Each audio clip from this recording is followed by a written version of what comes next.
अस्थि विसर्जन का काम करवाओ, ये बहुत अच्छा नेक कार्य है। जैसे कोई आवश्यक सेवा है, अस्थि विसर्जन कोई आवश्यक सेवा है? कहाँ जरूरत है अस्थि विसर्जन की? इनका कितना दिमाग दिवालिया है। ये हमें बेवकूफ़ बनाना चाहते हैं पूरे। हमें देखो, मजदूरों के लिए कुछ नहीं। आज मैंने अभी वहाँ से आकर के नहा धो करके बाहर देखा था, हवाई जहाजें भी ऊपर से उड़ने लग गई काफ़ी। अब तो सब हो रहा है, ट्रेनें चल रही है। पहले तो दिल्ली जब 1 जून से बहुत सारी ट्रेनें चल रही है, 200 ट्रेन और चलेगी, परंतु एक भी ट्रेन ऐसी नहीं है कि कोई मजदूर उसमें बैठ के चला जाए। ऐसी सुविधा नहीं रखी इन्होंने। बड़े ध्यान से ट्रेनें चलाई है कि जहाँ मजदूरों का आवागमन नहीं हो वहाँ ट्रेनें चालू कर दो। ये हमारे राजनेताओं की दशा है। लाहौटी जी ने शुरू की, शर्मा जी ने वही रफ्तार पकड़ी, और हाथों हाथ किशनगढ़ के विधायक टाक साहब है, पता नहीं कौन है, उन्होंने कहा हम भी बसें दो, उन्होंने बसें चला दी।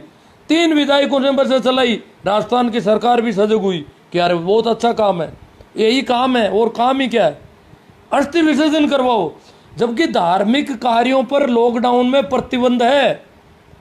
लॉकडाउन का खुलेआम उल्लंघन कर रहे हैं एमएलएज, और राजस्थान सरकार भी ऐसी इच्छा रखती है। हमारे बहुत सारे साथी कह रहे हैं कि अस्थि विसर्जन होगा तो फिर बाहर यहाँ आकर गंगा प्रसादी करेंगे, मृत्युभोज होंगे। नहीं, यहाँ तो बहुत अच्छा काम है। अगर ये अस्थि विसर्जन का काम सड़ जाए तो अभी अपन तो यही ध्यान रखो कि हरिद्वार जाकर के वापस आ जाए तो गंगा प्रसादी मत करने दो इनको।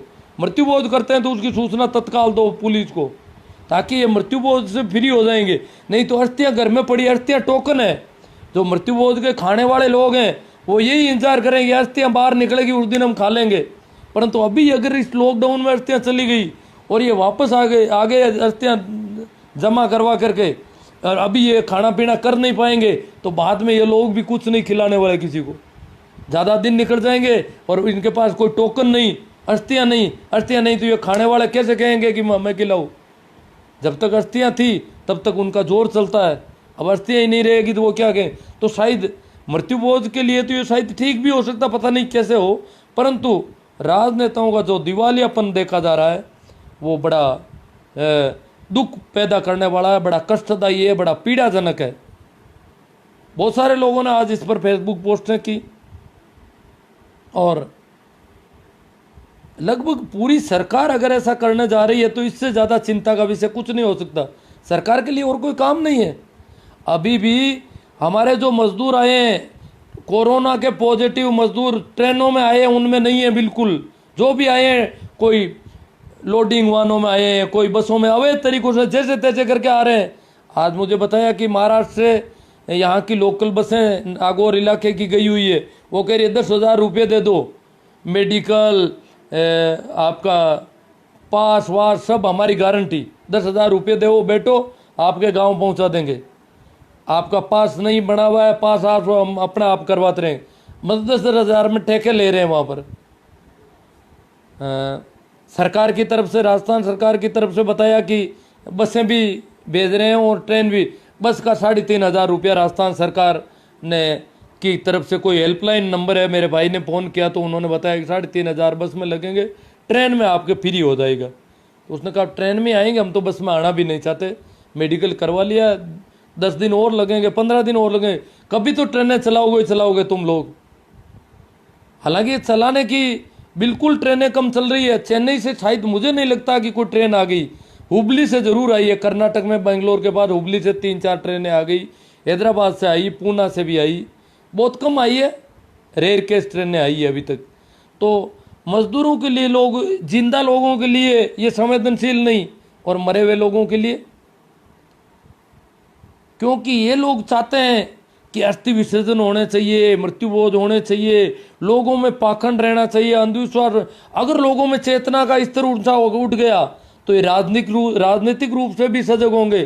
फिर हम इनको इसे झंडे पकड़ा करके जिंदाबाद, हर हर मोदी, घर घर मोदी, इस प्रकार कुछ नहीं कह सकेंगे।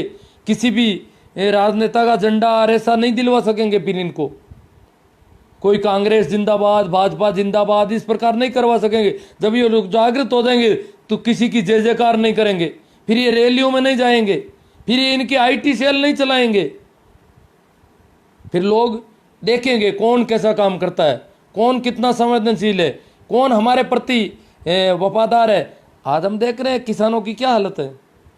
पिछले साल हमारे इलाकों में जिन्होंने ज्वार की खेती की है वो इस बार कसम खा रहे हैं कि हम खेती नहीं करेंगे खेतों में, बिल्कुल इससे अच्छा खेत पड़े रहना ठीक है। क्योंकि वैसे भी हमारे खेती में कोई आमदनी नहीं रही, जो बाजार के भाव हैं। इस लॉकडाउन में करोड़ों टन दालें मंगाई जा रही है बाहर से, ये हालत है हमारी। मोजाम्बिक से अभी दाल मंगाई है लॉकडाउन के बाद में। यहाँ दाल है, भूखे नहीं मर रहे हम लोग। यहाँ के किसान को पैसा नहीं मिलना चाहिए। यहाँ का किसान कभी भी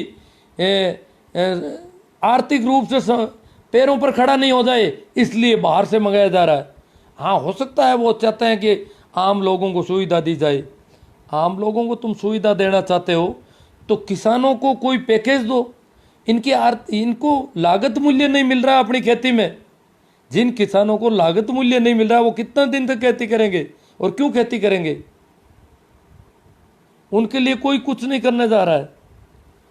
आज किसान और शहर के लोगों के बीच में जो आर्थिक खाई बढ़ती जा रही है, जो नौकरी पैसा, जैसे मैं नौकरी करता हूँ तो मुझे कुछ लगता ही नहीं, थोड़े से पैसों में अनाज आ जाता है, थोड़े से पैसों में घी दूध आ जाता है, तो मेरी नौकरी तो खर्च ही नहीं हो रही है कहीं। तो जो भी दूसरी कमाई करते हैं वो तो मजे में कि उनको वही 20 साल पुराने भावों में दाल मिल रही है, 20 साल पुराने भावों में जीरा मिल रहा है, 20 साल पुराने भावों में सारी चीजें मिल रही है, तो वो लोग संपन्न होते जा रहे हैं, वो लोग ठीक होते जा रहे हैं, किसान दिन दिन दबता जा रहा है। ये सरकारों की नीतियां। तो मित्रों, पता नहीं क्यों मैं आक्रोश में क्या क्या कह गया, क्या नहीं कह गया। कुछ आपके वक्तव्यों पर भी बात हो जाए।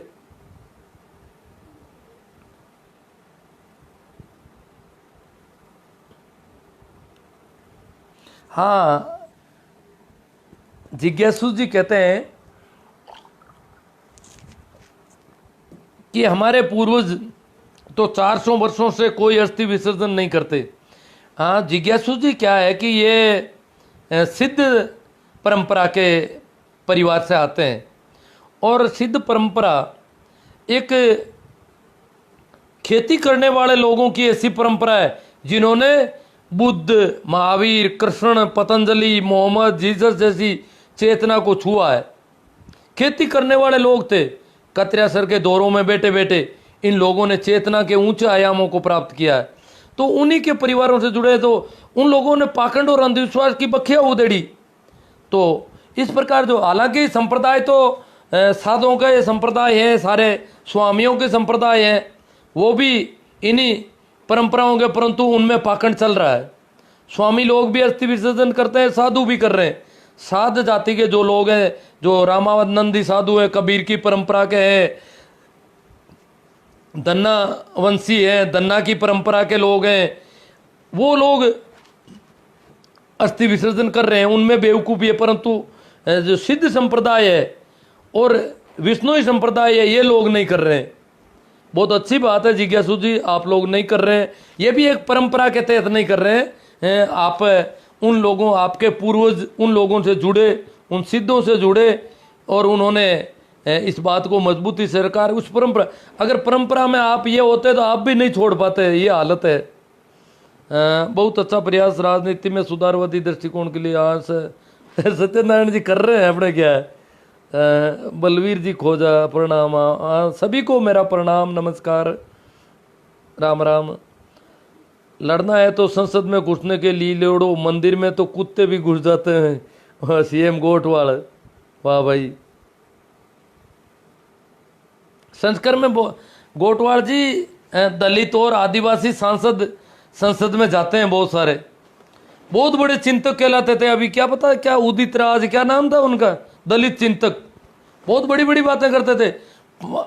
4.5 साल तक मुंह सिला हुआ रहा दिल्ली की संसद में, और आखिरी 3 महीनों में कुछ बोलना शुरू किया। उससे क्या फर्क पड़ता है? ये हालत है सांसदों की। संसद में जाकर कर क्या लोगे? संसद में जाना चाहिए कोई मजबूत आदमी जो वहां जाके बोल सके।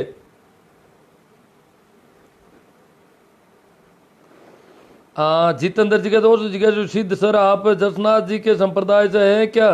अगर सिद्ध उसी संप्रदाय से हैं तो गंगा में स्नान करने जाते हैं। हाँ जाते ही होंगे, मुझे तो पता नहीं, ये कह रहे हैं नहीं जाते हैं तो देख लो। सर जिंदा ही गंगा स्नान करने जाते हैं अस्थि विसर्जन के लिए। हाँ जो भी है, भूमि समाधि देते हैं इसलिए अस्थि विसर्जन की जरूरत नहीं पड़ती इनको। भाई सिंह मेरा, हमारे पूर्वज अब कैसे करते थे अस्थियां का विसर्जन? हाँ कब कैसे करते थे? देखो अस्थि विसर्जन की परंपरा हमारे यहाँ नहीं थी, क्योंकि यहाँ रेल आई। यहाँ बता रहे हैं पुराने लोग, सम्मत 1941 में रेल आई, बताते हमारे इधर नागौर मुंडवा मेड़ता वाली जो रेल है, मतलब आज से 135 साल पहले रेल आई थी।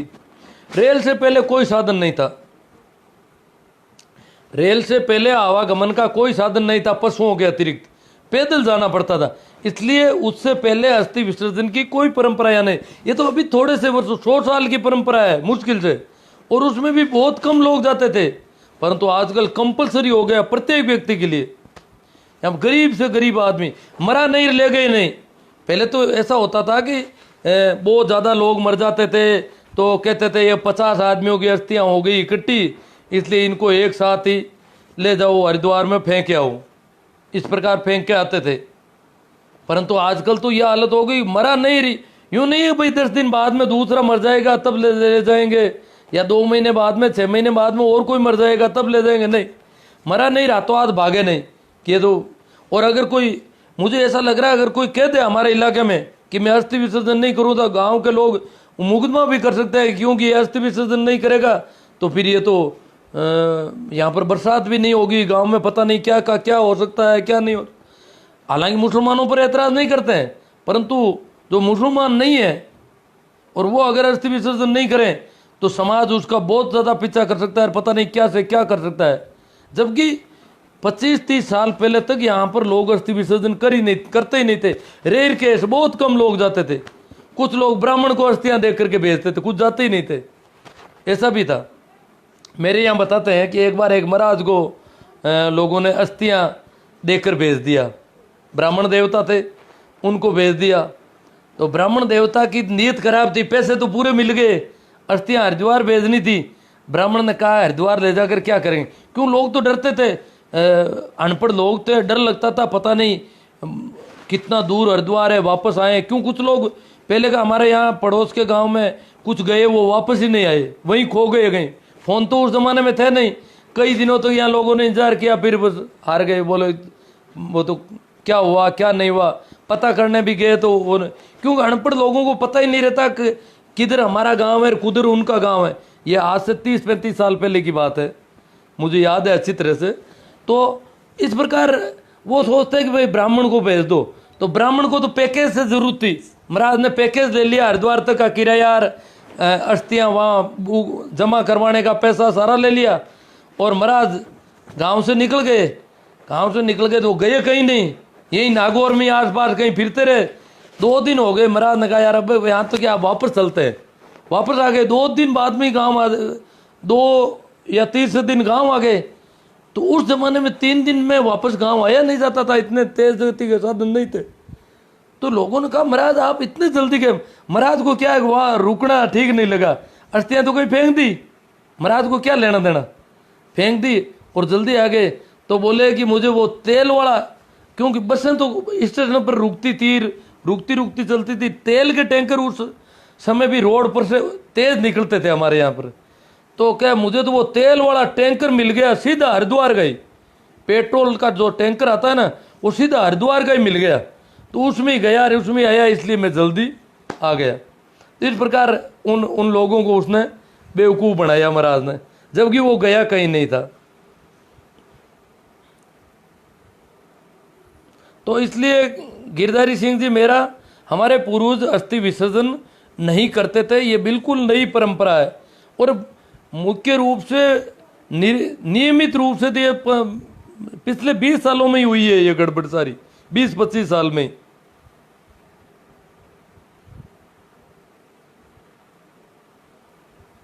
हाँ चेतन जी मेघवंशी, वो मैंने भी देखा, शाम हो गई थी और मैंने कहा भाई प्रशासन को सूचित थी, पर वो लोग भी डर रहे थे कि 2 लोगों के लिए वो गाड़ी भेजेंगे नहीं, वो कहीं क्वारंटाइन करके छोड़ देंगे यहाँ पर, ऐसा उनको कोई पुलिस वालों ने बताया। मैंने सोचा अब इनका गांव ज़्यादा दूर नहीं है, बाकी इनके लिए मैं तो एसडीएम ऑफिस में फ़ोन कर देता तो आती। राम राम। नेता सर, नेता लोग चाहते हैं जनता जागरूक ना हो, अगर जनता जागरूक होती है इनकी दुकानें बंद हो जाएगी। हाँ यही बात है जी।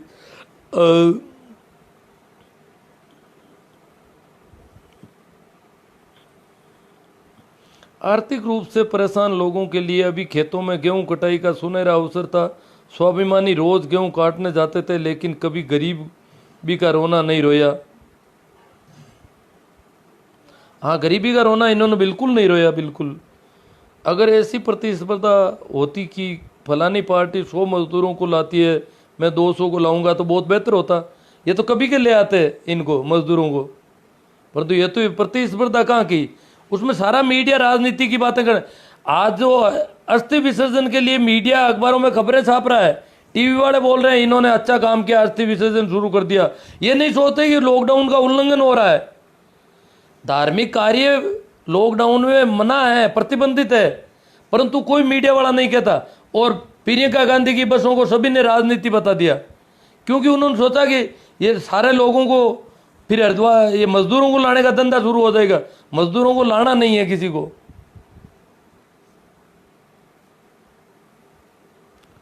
आप क्या जानो अस्थि विसर्जन का? मैं तो 5100 से कम अस्थि विसर्जन नहीं होता।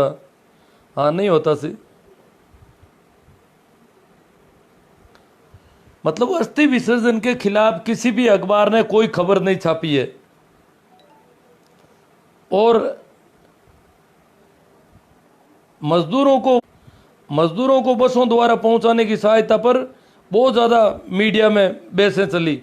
हाँ सुरेश जी आगे, यहाँ जैव रसायन परिवर्तन को समझने की आवश्यकता। तथ्यात्मक रूप से आप 100% सही है। इन घटनाओं के भावनात्मक आयाम को समझने की आवश्यकता है।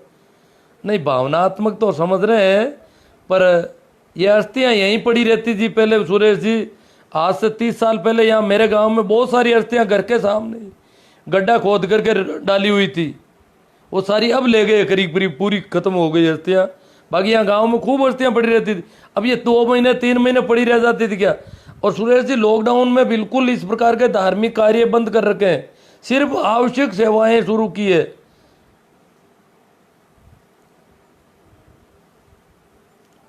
ये कोई कारखाना नहीं है, ये कोई उद्योग नहीं है जो इसको शुरू किया जाए अभी।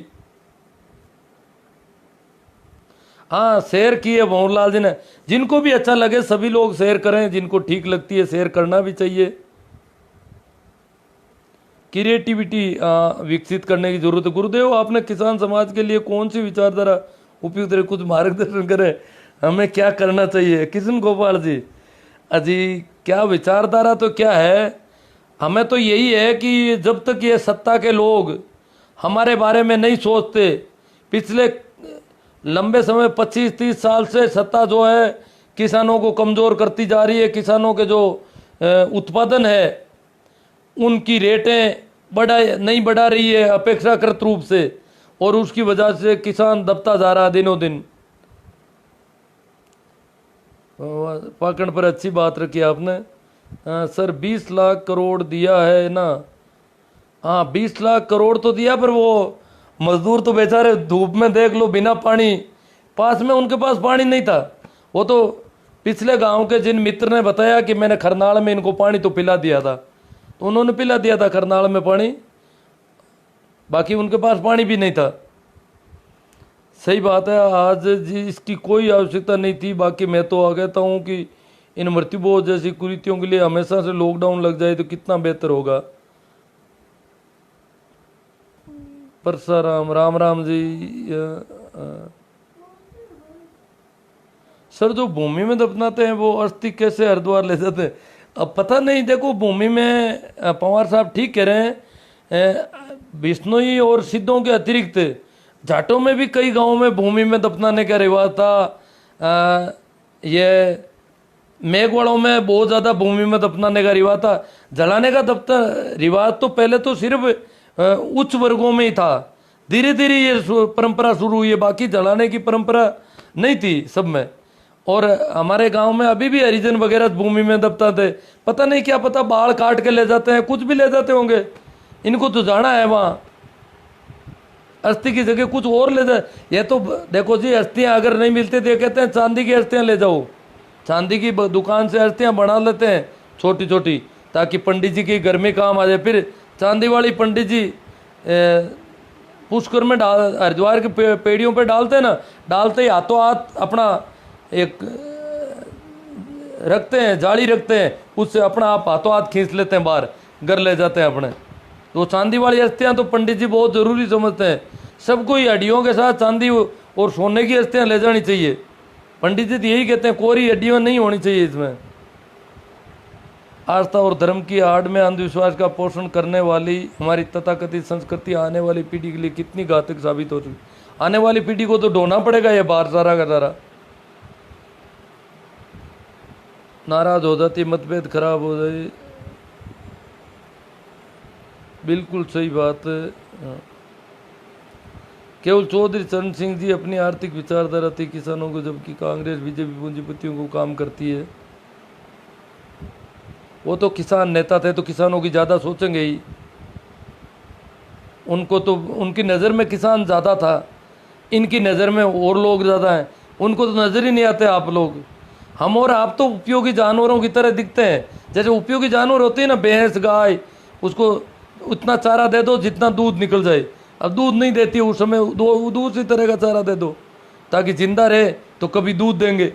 तो हमें तो जिंदा इसलिए रखा जाता है कि हमें उपयोगी जानवरों की तरह माना जाता है। जानवर दो तरह के हैं, एक तो दूध देने वाले, एक सवारी करने वाले। हाँ नमस्ते जी, इस परंपरा को तोड़ना है, धन्यवाद जी। मोर्चा जैसी प्रथा को बंद करवानी है। अब देखो सब बंद कैसे होगी। जैसे वीर राजस्थान, आज यदि अस्थि विसर्जन की अनुमति दी है तो कल हज यात्रा की परमिशन भी देनी पड़ेगी। हाँ ये तो यही धंधे करेंगे, इनको कोई ज़रूरत नहीं है कि विकास हो जाए, लोगों में चेतना जागृत हो जाए। आज 1000 करोड़ बंगाल को भी दिया है, यानी एक बड़ा तोहफा बंगाल को भी, जैसे पिछले दिनों भारत में 20 लाख करोड़ दिए वैसे। सर अस्थि विसर्जन पर हरिद्वार में पांडे बहुत परेशान करते हैं जी। ये घटना मेरे साथ हुई थी और मैंने उन्हें बहुत कहा कि हमारे पास कम पैसे हैं, पर वह नहीं माने और कहते हैं कि एक फूल के 5100 लगेंगे। हमारे पास 12 फूल थे फूल मतलब अस्थि, वो 12 अस्थियाँ थी, इकट्ठी कर रखी थी आपने काफ़ी। ये देखो 12 अस्थियाँ एक साथ लेके गए, इसका मतलब अभी भी काफ़ी अस्थियाँ यहाँ पड़ी है, पुरानी भी, लॉकडाउन से पहले की अस्थियाँ भी पवार साहब कहते हैं इस हिसाब से अभी पड़ी है यहाँ पर कई लोगों के। पर वहाँ थोक में ले जाओगे तो थोक में पैसे लगेंगे। और वो अस्थियाँ ज़्यादातर मारवाड़ की है, सबसे ज़्यादा मारवाड़ के, वहाँ जाते ही वो लोग मारवाड़। मैं तो यूँ ही हरिद्वार 1-2 बार कोई ओशो के ध्यान शिविर अटेंड करने गया, तो उतरते ही मेरे को देखा तो उनको पता लगा, अंदाज लगा कि ये लोग मारवाड़। तो मेरे पड़ोस के गाँवों के नाम ले रहे थे, वो पंडों के दलाल होते हैं, वो उनको 20-30 रुपये ग्राहक को लाने के देते हैं। तो वो रेलवे स्टेशन से उतरते ही पीछे पड़ गए, ये गांव है क्या, ये गांव है क्या, ये गांव है क्या, ऐसे खूब सारे लोग फिर रहे थे और सारे इन्हीं गांवों के नाम ले रहे थे। तो इसका मतलब यहाँ के लोग सबसे ज़्यादा जाते हैं, तो 5100 रुपये लेते हैं। ये तो अरे साहब सर्दियों में जाते हैं, ठिठुरते हैं, कपड़े खोला देते हैं, स्नान करते हैं, और वो हरिद्वार की ठंडी हवा और धूप में दांत बोलते हैं, और वो कहते हैं कितने देंगे, और उसके मुंह से कुछ निकल नहीं रहा, फिर भी वो कहते हैं इतने से नहीं चलेगा, झूठी ऊपर की ज़्यादा रकम बता देते हैं।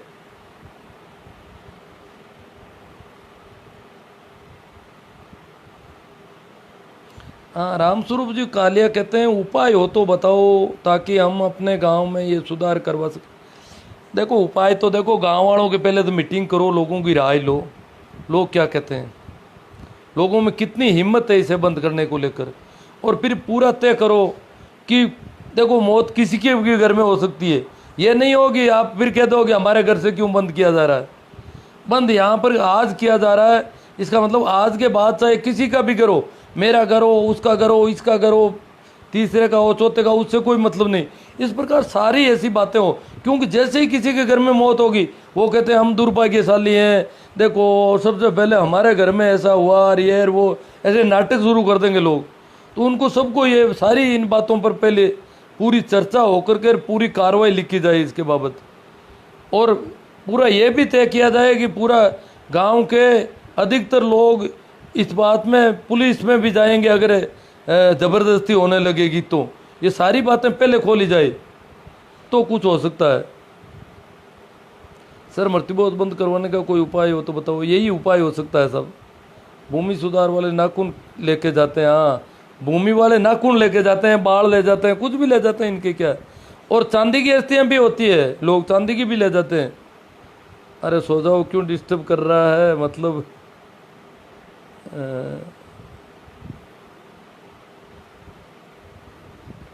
उद्योग नहीं पर दुकान तो इसी से चलेगी, परंतु किसी को दोष नहीं दे सकते, हम ही दोषी हैं। क्यों जाएं अस्थि विसर्जन, क्यों करें। अच्छा ये भी मजबूरी है, परंपरा है, परंपराएं मार देती है। हाँ भाई ललिता जी, बहुत अच्छे मार्मिक विषय पर चर्चा के लिए आपको साधुवाद। पाखंड और पाखंडी लोगों ने गरीब मजदूर किसान वर्ग को सदियों से शास्त्र विरुद्ध मनमानी पूजाएं साधनाएं करवाते हैं। अजी शास्त्रों में गरुड़ पुराण में रेडी ऐसी बातें लिखी हुई है। शिवनारायण जी की संप्रेषण कला का मैं कायल हूँ, विचार की नई पगडंडी तोड़ने के लिए आभार। सिंगर किशन इनानिया साहब, आपके हिसाब से कोरोना वायरस की कितनी सच्चाई। जी कोरोना वायरस तो है, और कोरोना वायरस से कुछ लोगों को जैसे दमा के मरीज़ हैं उनकी थोड़ी प्रॉब्लम ज़्यादा हो सकती है। और अगर हम लोग ज़्यादा से ज़्यादा इम्यूनिटी पावर बढ़ाएं आने वाले दिनों में, जब तक हमारे घर तक कोरोना पहुँचे, तो हम करीब करीब सभी लोग कोरोना से जैसे अपने केरल में कोरोना से मरने वाले 1% भी नहीं है। कोरोना पॉजिटिव जो है वो 0.59% लोग ही मरे हैं केवल। तो इम्यूनिटी पावर अगर हमारी ज़्यादा होगी तो हम में से भी एक भी नहीं मरेगा, परंतु ये हमें करना है ऐसा कुछ। सर जैसे ही हरिद्वार जाते हैं तो पांडे दौड़ दौड़ कर नहीं, पांडे नहीं आते हैं जी, पांडे तो अपने घर पे रहते हैं। वहाँ पांडवों के छोटे हुए लोग हैं, वो मजदूर हैं, उनके पास गाँवों की लिस्ट होती है कि उस पंडे को मैं आदमी लेके जाऊँगा तो वो पंडा मुझे 20 रुपये 25 रुपये देगा। वो पांडे नहीं है जो फिर रहे हैं जो बच्चे। पांडे तो बहुत रईस है जी, बहुत पैसे हैं उनके पास। राजपाल जी बाजिया, गुरु जी एक बात पूछूंगी, जब किसी की मौत होने पर उसे हरिद्वार अस्थि विसर्जन करते जाते हैं और कहते हैं कि डोकरा ने गंगा में तैरा कर आए हैं, और जब स्वर्ग चले जाएंगे तो फिर वो छत पर कौवों के जरिए रोटी खिलाने के लिए अंदाज किस लगाते हैं, कहीं बाबू आवे रोटी खाने। अजी कौवों को भी देते हैं, गाँव के पंडित को और देते हैं, खाट देते हैं, बिस्तर देते हैं, पैसे देते हैं, अनाज देते हैं। पहले गाय भी देते थे, आजकल पंडित जी गाय लेते नहीं है, पंडित जी गाय से नाराज हो गए, इसलिए पहले गाय भी देते थे कि मेरा बाप दूध पिएगा, ले पंडित जी को गाय दे। तो पंडित जी को यहाँ और देना पड़ता है। बाप हरिद्वार में, पंडित जी यहाँ से गाय का दूध हरिद्वार भेज देंगे, पता नहीं। और पहले तो ये कुछ सिस्टम भी नहीं था कि हरिद्वार यहाँ का दूध हरिद्वार तक भेजा जाए, पाश्चरीकृत तो होते ही नहीं थे दूध, फिर भी ये परंपराएं थी। और यहाँ जो खाट पंडित जी को देते हैं वो हमारे बाबा के काम आएगी, जो हरिद्वार में गंगा में तैर गया। सर जी किसान मजदूर इन नेताओं की हर रैली में सर्दी गर्मी सह कर गया और आज भी जा रहा है कि कभी तो उनकी बात होगी, कभी तो हमारे हित की बात रखी जाएगी, पर ये नेता लोग किसान का बेटा मजदूर पुत्र बताकर ठगते आए हैं, किंतु न तो इनके विश्वास पर खरे उतरे हैं और ना ही इनका विश्वास डगमगा पाए हैं। हाँ सही है, दुख की बात है, पीड़ा की बात है। मुझे सलाह देने के लिए बहुत खुश, धन्यवाद। हाँ पुखराज जी, ज़्यादातर लोग अंधभक्त हो गया, असली मुद्दों पर जनता का सवाल ही नहीं करते। आप कच्चा तेल कोडियों के भाव मिल रहा है फिर भी 80 रुपये लीटर। हाँ ये सरकार कुछ कमाई कर रही है अपनी। शुरुआत आप सहमति से कभी भी होगी, संकल्प के साथ पहल करनी होगी। सुरेश जी वर्मा मृत्युभोज के बारे में सलाह दे रहे। सुरेश जी बहुत अच्छे जानकार हैं और अच्छे विद्वान हैं तो ये अच्छी सलाह दे सकते हैं। निरंजन धन तेरा दरबार, पाखंडी की पूजा करे लबार। हाँ, पाखंडी की पूजा जग में संत को कहे लबार, अज्ञानी को परम विवेकी, ज्ञानी को मुड गवार। अज्ञानी ने तो विवेकी कहे और ज्ञानी वेदगान कहे गिवार है। सर, जब हम हरिद्वार से फ्री होकर जाते हैं तो पांडे भाव भी नहीं पूछते हैं, तो फ्री होकर जाने पर कौन पूछेगा? जब आपने जितना आपका दोहन करना था, आपका जितना दूध निकालना था वो निकल गया, अब आपको पूछने की कहाँ जरूरत है? ऐसी परंपराओं को कोई स्थान नहीं, अंधकार की ओर ले जाएं, साथ साथ आर्थिक शोषण भी होता है। ठीक है मित्रों, बहुत अच्छा, काफ़ी अपनी चर्चा हुई और कई बातों पर, आपके वक्तव्यों पर भी हम लोग चर्चा कर पाए। आपने बहुत अच्छा सहयोग दिया और आज लगता है कि काफ़ी लोग इसको शेयर भी करेंगे। कल वाला चैप्टर तो बहुत तगड़ा था, पता नहीं कोई सुनने में प्रॉब्लम हुई कि काफ़ी कम लोगों के शायद मैं उसको सही ढंग से प्रेषित नहीं कर पाया। पोकर कनिष्ठ जी कहते हैं, मेरे ताऊ जी की इच्छा अनुसार उनका मृत्युबोध नहीं किया गया और पूरे समाज के लोगों में रोष है। हाँ, रोष, नाराज़ होंगे, वो तो कोई बात नहीं है, तो जब आपने हिम्मत कर ली तो अच्छी बात है, लेकिन इनके इकलौते बेटे ने किसी को भी एक टुकड़ा भी नहीं डाला। ये सिर्फ 10 दिन पहले की बात है, करने की इच्छा हो तो कुछ भी कर सकते हैं। 10 दिन पहले की बात है पोकर जी, अभी तो रोष क्या है, अभी तो मृत्युबोध, लॉकडाउन खत्म होने के बाद मजबूती रखनी पड़ेगी। मतलब जब कोरोना से फ्री हो जाए, कोरोना तक तो आप आराम से लोगों को नज़रअंदाज करते रहो, उसके बाद बहुत ताकत के साथ पेश आना पड़ेगा। नहीं तो ये लोग अभी आशाएं पाल रखी है इन्होंने, अभी तो मृत्युबोध वैसे भी नहीं होने दे रहे, बहुत कम लोगों पर होते हैं, कम जगहों पर होते हैं, नहीं के बराबर है। अभी तो ये सभी लोग इंतजार कर रहे हैं मृत्युबोध वाले बेचारे कि बाद में खाएंगे। आजकल 45 साल के कर को चौका जीवन करवावे। हाँ, 45 साल का हो चाहे कितना ही हो, जीवन भोजन तो मिलेगा ही अच्छा।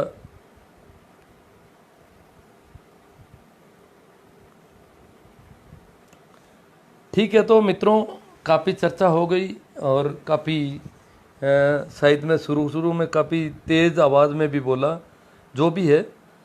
आज वैसे सत्र लेने का विचार भी नहीं था, अचानक कि यूं ही मूड बन गया, किसी का मैसेज आ गया तो अच्छा हुआ। आप लोग इसे शेयर करें और ये जितने भी वीडियो हैं मैं मेरे YouTube चैनल पर अपलोड करता हूँ, आपकी जानकारी के लिए बता दूँ, उसे भी सब्सक्राइब और उसमें थोड़े लाइक कमेंट ऐसा कुछ शेयर वगैरह करेंगे तो वो काफ़ी आगे बढ़ेगा। और मैं उस पर आने वाले दिनों में एजुकेशन से संबंधित कई तरह के कंटेंट तैयार करने की सोच रहा हूँ, कितना मेरे से हो सकेगा। बाकी मैं छोटे बच्चों के लिए गणित, हिंदी, ऐसे शिक्षण की बहुत सारे कंटेंट तैयार कर सकता हूँ, ये तो मुझे अंदाज़ है कितना कर पाऊँगा। तो उसमें कई ऐसे ये वीडियो भी हैं और भी कई वीडियो हैं जो आप उसमें देख सकते हैं, जब चाहे उसमें डाउनलोड कर सकते हैं, सुन सकते हैं। ये फेसबुक वाली तो पोस्ट है वो दूर दूर रह जाएगी, इसलिए यूट्यूब चैनल मेरा जो है इसी नाम से है, आप उसे सर्च करें और उससे मैं नियमित रूप से उसकी पोस्टें फेसबुक पे शेयर करता हूँ, इसलिए आप उसका लिंक आराम से खोज लेंगे। और उस पर अगर आप कमेंट, लाइक या उसको शेयर करेंगे तो मेरे YouTube के वीडियो आपके सामने ज़्यादा दिखाई देने लगेंगे, ताकि आपको कभी खोजना नहीं पड़ेगा। जब भी YouTube खोलोगे वो वीडियो आपके सामने आने लग जाएंगे। ठीक है, धन्यवाद। जितने ज़्यादा लोग इसे शेयर कर सकेंगे, ये आज काफ़ी अच्छी चर्चा हुई है मुझे लग रहा है, तो आप लोग अपनी जिम्मेदारी समझें और इसको शेयर ज़रूर करें, ये काफ़ी महत्वपूर्ण बात है। शेयर होनी चाहिए ज़्यादातर लोगों तक, जितने ज़्यादा लोगों तक पहुंच सके।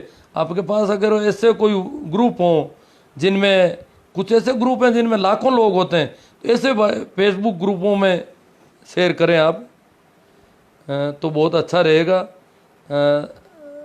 धन्यवाद मित्रों। क्या सिंगर इनानिया साहब, जब डांगड़ी रात में भजन गाता हूँ, मैं मृत्युबोध के खिलाफ गाता हूँ तो लोग नाराज़ बहुत होते हैं, मुझे मज़ा आता है। अच्छी बात है सिंगर। ऐसा है कि नाराज़ क्या है कि आजकल एक डांगड़ी रात में तो बहुत बड़ी गड़बड़ परंपरा आ गई है। मैं तो कई जगह गया हूँ, अब तो मैं सुनता नहीं हूँ इतना, फिर भी एक नई बीमारी आई, पूरी रात पहले तो भजन गाए जाते थे, कबीर के, दरिया के, दादू के, रेदास के, इनके भजन, संतों के भजन होते थे, रामदास के। आजकल संतों के भजन कम हो गए और पूरी रात गंगा मैया की जय जयकार गाई जाती है। भागीरथ गंगा लायार, पूर्वज जो हमारे मर गए उनकी मुक्ति की, उनका मोक्ष किया, और गंगा आ गई तो हमारा मोक्ष होने लग गया, मोक्षदायिनी है ये, उसके ही गुणगान पूरी रात। पूरी रात लोग डरने लग जाते हैं कि मर गए, उनका मोक्ष कैसे होगा, हमारा मोक्ष कैसे होगा। इस प्रकार बिना मतलब का इनको डर ही डर पैदा कर देते हैं कि जैसे जिनकी अस्थियां अगर हरिद्वार में नहीं ले गए या हरिद्वार ले जाने में कहीं चूक हो गई, रास्ते में क्यों हरिद्वार ले जाते हैं तो सब जगह कहना पड़ता है, जब भी रेल में बैठो तो यहाँ बैठ जा बाबा, और जहाँ जहाँ भी रुकना हो एक बस से उतर के दूसरी में तो उनको को उतरो और आगे वो चलो उस गाड़ी में बैठना है, नहीं तो वो वहीं रुक सकता है। इसके बहुत सावधानी के साथ, दिखता तो है नहीं, बाप या माँ दिखाई नहीं देते, परंतु उनको अगर सावधानी से हम नहीं लेके गए तो मोक्ष होगा नहीं। हम तो कोरी हड्डियाँ लेके चले गए, इसलिए वो ले जाने वाले को यहाँ सिखाते हैं बहुत कि तुझे रास्ते में जहाँ जहाँ भी पानी पिए तो भी उसको पानी का कहना, पानी पीने के बाद जब भी गाड़ी में बैठे तो वापस कहना चलो गाड़ी में बैठो। जब भी गाड़ी से उतरना हो तो गाड़ी में तुम उतर जाओ, और उनको उतारोगे नहीं बाप को तो बाप गाड़ी में पता नहीं कहाँ चला जाएगा, हरिद्वार जाएगा नहीं तो मोक्ष ही नहीं होगा। गंगा के बिना मोक्ष होता नहीं। ये सारी कहानियाँ आजकल हरिद्वार इसे डांगड़ी रात में कहते हैं। तो उसको बाप को वहीं रेल से उतारना, फिर टेम्पो में बैठो तो टेम्पो में बिठाना, टेम्पो में उतरो तो वापस कहना टेम्पो से उतर जाओ। उस बाप को या माँ को जिसको ले जा रहे हो बार बार उसको याद दिलाना, उसको भूल मत जाना कहीं, वो वहीं भटकेगा नहीं तो। इस प्रकार की ये सारी बेवकूफ़ियाँ इनको बताई जा रही है।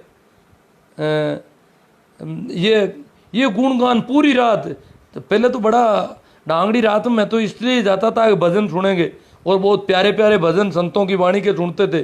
परंतु आजकल एक बीमारी आ गई है, पूरी रात जय गंगा माई की, और ये गंगा का पता नहीं क्या क्या राजा सागर के इतने बेटे थे, से गंगा को वो ये अपने पूर्वजों की पीढ़ियों के पूर्व थे उनकी मोक्ष करवाने के लिए भागीरथ गंगा लाया, और पता नहीं क्या कहानियाँ कहते हैं वो, ऐसी जोड़ जोड़ के लोग डर जाते हैं पूरी रात में। औरतें हैं वो सारे कि मोक्ष होगा नहीं होगा। हरिद्वार ले गए, उसको पूछते तू ठेठ ले गया नहीं ले गया, बीच में कहीं नहीं छोड़ दिया है, मोक्ष नहीं होगा तो वो गत नहीं मिलेगा, पता नहीं क्या क्या, इतना डर पैदा कर देते हैं पूरी रात में। डांगड़ी रात के नाम पे बहुत बड़ा, जहाँ पे आप जागरूक लोग जाओ तो इस प्रकार का कोई नाटक जहाँ होता है वहाँ पर डांगड़ी रात में उसको बंद करवाओगे। संतों की वाणी के भजन होते थे हमारे यहाँ पर, वो परंपरा बंद हो रही है, और ये पंडितों का पोषण करने वाली नई परंपरा शुरू हुई है अभी कुछ पिछले 5-7 साल में।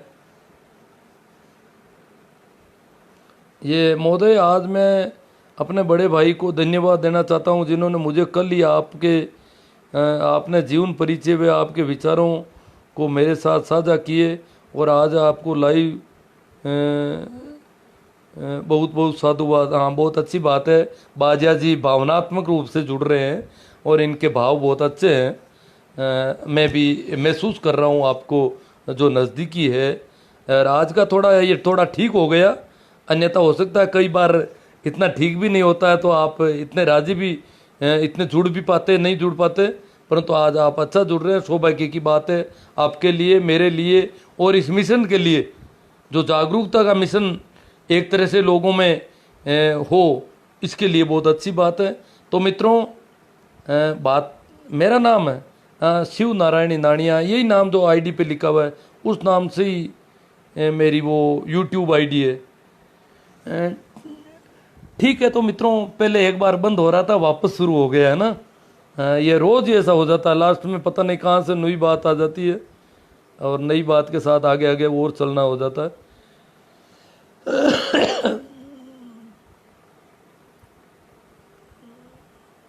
तो एक जो आखिर में मैंने बात की वो और ध्यान रख लेना कि जगह जगह जो डांगड़ी रात में या सत्संग में अगर संतों की वाणी है तो बहुत प्यारी है। संतों की वाणी तो अंधविश्वास और पाखंड के बहुत खिलाफ है, इसलिए इस वाणी को तो लोग आजकल गाना बंद कर रहे हैं, और दूसरे पता नहीं कहाँ कहाँ से गड़गड़ के कैसी कहानियाँ ला रहे हैं लोगों को डराने की, लोगों को अंधविश्वास और पाखंड में फंसाने की। जो बातें कही जाती है उनका विरोध होना चाहिए इन सत्संगों में, चाहे डांगड़ी रात की सत्संग हो चाहे कोई भी सत्संग हो। उन लोगों को थोड़ा, क्योंकि संतों की वाणी तो बहुत प्योर है, शुद्ध है, तो ये भी अगर आप इसको समझ सको, ये मिस्टर सिंगर साहब जो सुन रहे हैं मुझे,